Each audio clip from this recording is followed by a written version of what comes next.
Salut! Alors, Pierre de Maude, qu'on a déjà vu, il raconte un témoignage historique.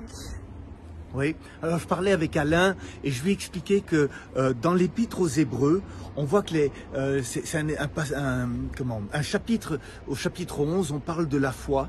Et les premiers exemples de la foi que l'auteur prend, ben, ils sont triomphants. Et puis l'auteur va à la fin citer toute une liste de personnes qui ont été fidèles jusqu'à la mort, mais dans des situations extrêmes, vraiment extrêmes. Et on partageait avec Alain et on disait, mais Dieu se glorifie aussi dans des situations qui n'ont pas une happy end. Mais c'est inexplicable quand même. Oui, oui. Et tu me parlais de l'exemple de quelqu'un. Et alors, oui, je racontais à Alain qu'il y a une dame qui s'appelle Maria Woodworth-Hayter, qu'on a appelée la grand-mère du mouvement pentecôtiste. Et cette femme, elle a eu un appel de Dieu sur sa vie très, très, très jeune, mais elle s'est trompée dans la manière de répondre à l'appel de Dieu. Elle s'est mal mariée et elle a eu 6 enfants avec un homme qui la trompait, et tout ça. Donc l'histoire commence pas bien du tout. Et puis à un certain moment, mais elle sent toujours l'appel de Dieu sur sa vie, mais elle est coincée. Et puis elle va perdre 5 enfants en 2 ans et demi. Moi, je pensais que dans son ministère, il y avait une grave maladie, puis qu'elle avait perdu 5 enfants.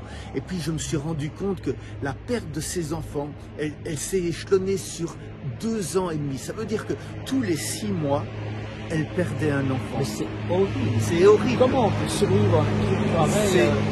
Elle aurait dû, je sais pas, peut-être qu'il y a des gens, ils arrêteraient de croire en Dieu. Oui, oui, se révolter et tout ça.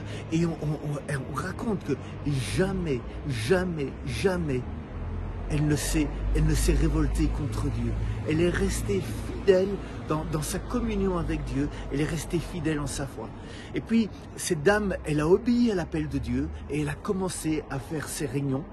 Et tout de suite, elle a commencé un petit groupe, tu sais, dans sa cuisine. Il y avait quelques personnes qui venaient. Elle commence à prêcher. La présence de Dieu tombe, les gens sont couchés à terre et il y a des manifestations extraordinaires. Et elle va devenir une femme de réveil. On va l'appeler la grand-mère du mouvement pentecôtiste.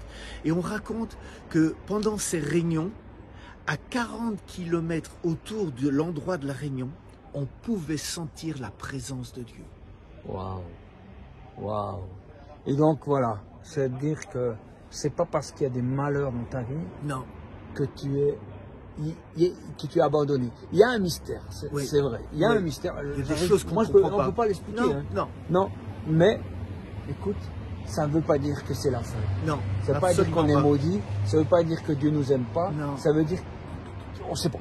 Non. Mais il y a des choses. Et les plans de Dieu nous dépassent complètement. Ah oui. Et en fait, la clé, elle est de chercher toujours le royaume de Dieu. Toujours le royaume de Dieu.